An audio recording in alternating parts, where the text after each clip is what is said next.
Hi, everybody. Susan Odell, Friday Thoughts. Hope you've had a good week. So again, this is part 2 of 5. I mentioned last week that in the run-up to the release of Successful Change, targeting September 7th, I'm giving 4 lived case study introductions that are included in the book to give you some idea of the content and the value that you can practically get out of the content of the book, Successful Change. So I've always been tied to financial performance in every job that I've had. Started off in sales, so top line revenue performance and growth, moved into third-party sales, so channels, distribution, resellers, that type of thing, for about a decade, focusing on that indirect sales performance. And so what I want to talk to you about today is sales, and give you a sneak peek into a case study that's in the book that's around a turnaround challenge, excuse me, that I was given at the midpoint of my career. So let me paint the picture. Scale up software company, really good product, stickiness in market, highly competitive industry where the top competitors are racing like crazy to grow their business, to be the first to be acquired by the whale that their product attaches to in the market. Okay, so that's the scenario. In order to scale revenue at the rate we needed the channel to be successful. Because why? Sales happen between people, right? Unless it's a incredibly kind of operational, sticky SaaS application that you need, and then you just buy your subscription. If it's an enterprise technology that requires risk, and significant investment to deploy, then relationships matter in terms of buyers saying, yes, I'm going to take a risk on that bet.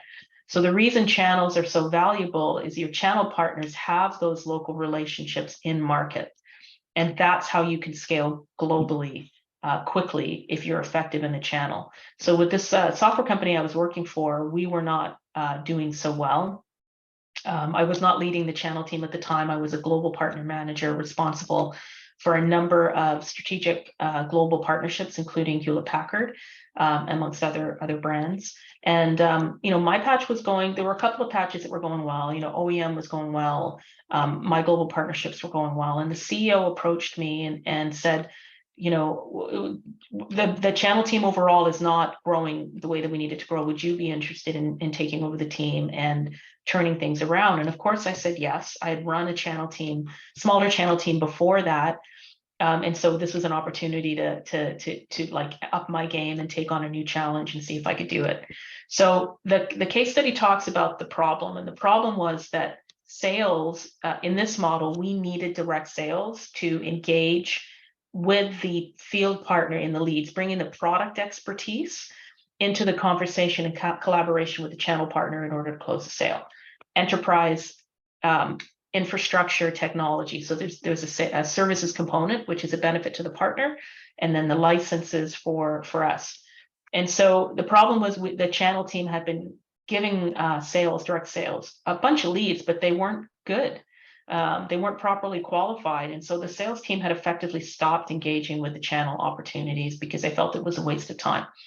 So they ceased their behavior that we needed, which was to engage and collaborate with the partners.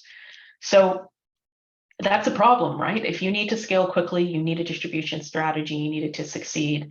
And so in the book, I talk about the specific steps that I took to understand the problem, and then the specific steps I took to turn that specific problem around.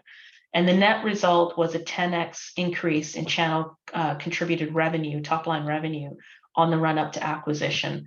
And then after we were acquired, I was able to take the team through the full integration of the team. And there's actually an extended case study in that, in terms of if you're a leader going through an M&A event and there's somebody at the acquiree, is that the right word? The company that's acquired you, if there's a peer of yours that has your job, then you're probably out of a job. You can choose to take a different role in the company and stay, and many people do that. Or if you have other aspirations for your career, then you know that you're working towards an end situation and then you're going to move on. I chose that route in terms of my career aspirations. I did not want to take on an individual contributor role. And so there's a two-part case study to that, but the book details the steps that I took to turn around that channel sales problem, top line revenue problem, that resulted in a 10x increase in contributed revenue, and then the after effect as well. So if this resonates for you, you might be a CEO who's frustrated with channel sales performance. You might be a VP of sales. You might even be that, the channel sales manager, and you have the same problem, like performance is not there. Then I think there's some really practical things that would apply to any situation, steps that you can take to understand your problem and then begin to turn it around. And it's all about behavior. You cannot expect the Friday Thoughts title of the day today, right? You cannot expect exponential growth from your sales team if the team doesn't want to behave and participate in what leads to that exponential growth. You can't. It's just they're not going to do it.